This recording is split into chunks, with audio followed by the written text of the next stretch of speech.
Morning dear students, class 11 की chemistry में आज हम लोग ऊष्मागतिकी के द्वितीय नियम सेकेंड लॉ ऑफ थर्मोडायनेमिक्स के विषय में पढ़ते हैं। ऊष्मागतिकी का द्वितीय नियम एक अत्यंत महत्वपूर्ण एवं उपयोगी नियम रहा। यह एक स्वतः प्रवर्तित प्रक्रम प्रक्रिया से स्टार्ट होता है। स्वतः प्रवर्तित प्रक्रम एक ऐसा प्रक्रम होता है जिसमें कोई रासायनिक अभिक्रिया स्वतः से अपघटित होना प्रारंभ होती है। एक स्वतः प्रवर्तित प्रक्रम एक अनुत्क्रमणीय प्रक्रम होता है जो कि उत्क्रमित नहीं होता है। यदि रिएक्शन वन वे में हो गया तो वापस नहीं होता। अनुत्क्रमणीय प्रक्रम तथा इसमें तंत्र की एंट्रोपी में वृद्धि होती है। तंत्र की जो आंतरिक ऊर्जा होती है, टोटल एनर्जी में कुछ न कुछ वृद्धि हो जाती है। यह प्रक्रम सतैव साम्यावस्था की ओर अग्रसर होती है। ऊष्मागतिकी के द्वितीय नियम को अनेक प्रकार से व्यक्त किया जा सकता है, जिनमें से कुछ एक कथन काफ़ी प्रचलित थे।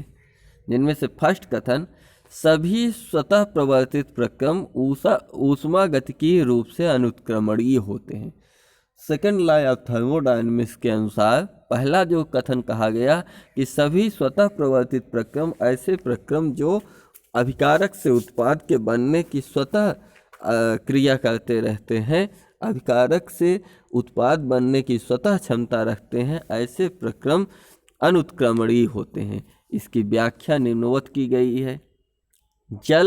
जल में स्याही की एक बूंद का फैलना। यदि हम जल में, जैसे किसी जग में या किसी पात्र में, बीकर में जल है, उसमें एक बूंद स्याही डाल देते हैं तो स्वतः उसमें आप से आप फैल जाती है। धीरे धीरे करके जल की तरंगों से टकराकर स्वतः फैल जाती है। तो यह एक स्वतः प्रवर्तित प्रक्रम है तथा ये स्वयं ही संपन्न हो जाती है। इसके उत्क्रम, इसके अपोजिट यदि हम कहें, इसके अपोजिट हम क्या कहते हैं कि जल में फैली स्याही को पुनः एक बूंद के रूप में एकत्र करना स्वयं संभव नहीं है। क्या जल में फैली हुई स्याही को स्वतः एक बूंद के रूप में एकत्र किया जा सकता है? तो इसका आंसर नहीं में आएगा। इस प्रकार यह एक अनुत्क्रमणीय प्रक्रम है। मीन्स अभिकारक से उत्पाद तो बन गया, स्याही का उसमें जल में फैलना तो संभव हो गया, लेकिन फैली हुई जल की स्याही को वापस एक बूंद के रूप में एकत्र नहीं किया जा सका। अतः यह एक अनुत्क्रमणीय प्रक्रम है।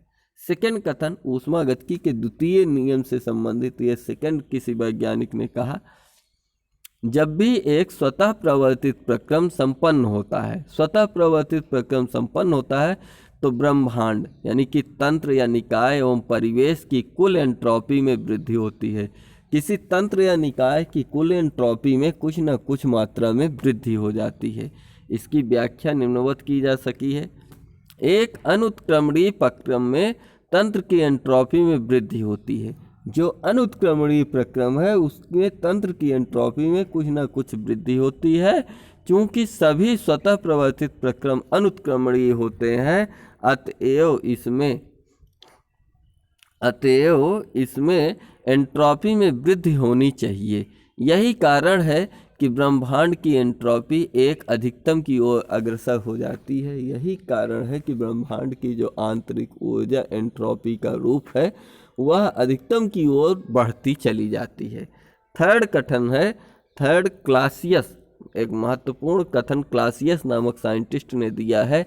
किसी बाह्य स्रोत से असंबद्ध एक स्वतः कार्यकारी यंत्र शाश्वत यंत्र के लिए निम्न ताप पर स्थित एक वस्तु से उच्च ताप पर स्थित किसी अन्य वस्तु तक ऊष्मा का परिचालन करना असंभव है। किसी निम्न ताप से उच्च ताप की ओर ऊष्मा को पहुंचाना असंभव है।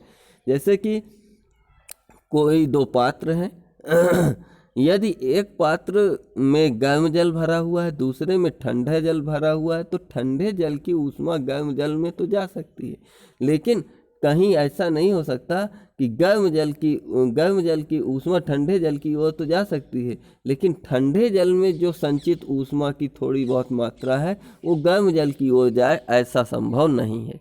तो क्लासियस ने इस कथन को निम्नवत व्याख्या की। क्लासियस के इस कथन के अनुसार किसी बाह्य ऊर्जा स्रोत की सहायता के बिना किसी स्वतः प्रवर्तित प्रक्रम के विरुद्ध जाना असंभव है। किसी निम्न ताप पर स्थित एक वस्तु से उच्च ताप पर स्थित किसी वस्तु की ओर ऊर्जा का स्वतः स्थानांतरण, स्वतः आप से आप निम्न ताप से उच्च ताप की ओर ऊर्जा का स्थानांतरण संभव नहीं है। एक स्वतः प्रवर्तित प्रक्रम नहीं है, आप से आप नहीं है।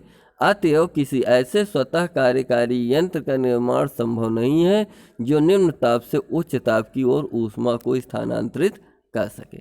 और फोर्थ इसका कथन है, फोर्थ कथन यहाँ पर बताया गया है, अन्यत्र कोई परिवर्तन किए बिना ऊष्मा को पूर्ण रूपेण समतुल्य कार्य में परिवर्तित करना असंभव है। बिना कोई अन्यत्र बाह्य कार्य के बगैर कोई ऊष्मा को कार्य में परिवर्तित करना संभव नहीं है। इसको किसी भी रूप से ऊष्मा को कार्य में परिवर्तित नहीं किया जा सकता है। उपरोक्त सभी कथनों का आशय एक ही है। जितने भी कथन फर्स्ट, सेकंड, थर्ड, फोर्थ कहे गए, सभी का आशय यह है कि यह कथन इस तथ्य पर बल देते हैं कि बिना किसी बाह्य ऊर्जा के सहायता के एक स्वतः प्रवर्तित प्रक्रम की विपरीत दिशा में जा पाना संभव नहीं है। यानी कि यदि कोई बाह्य कारक कार्य ना करे तो स्वतः प्रवर्तित प्रक्रम का विपरीत दिशा में जा पाना संभव नहीं है। इस प्रकार से हम लोगों ने आज की डेट में ऊष्मागतिकी के द्वितीय नियम को समझा, जो कि आंतरिक ऊर्जा एंथैल्पी के परिवर्तन से संबंधित था। इस नियम का निष्कर्ष केवल यही था कि बिना किसी स्वतः प्रवर्तित प्रक्रम में किसी बिना बाह्य कारक के हस्तक्षेप के ऊर्जा का अनुत्क्रमणीय ही रहता है, उसका उत्क्रमित होना संभव नहीं है। तो इस प्रकार से मिलते हैं अगले दिन अगले नए topic third law of thermodynamics के साथ।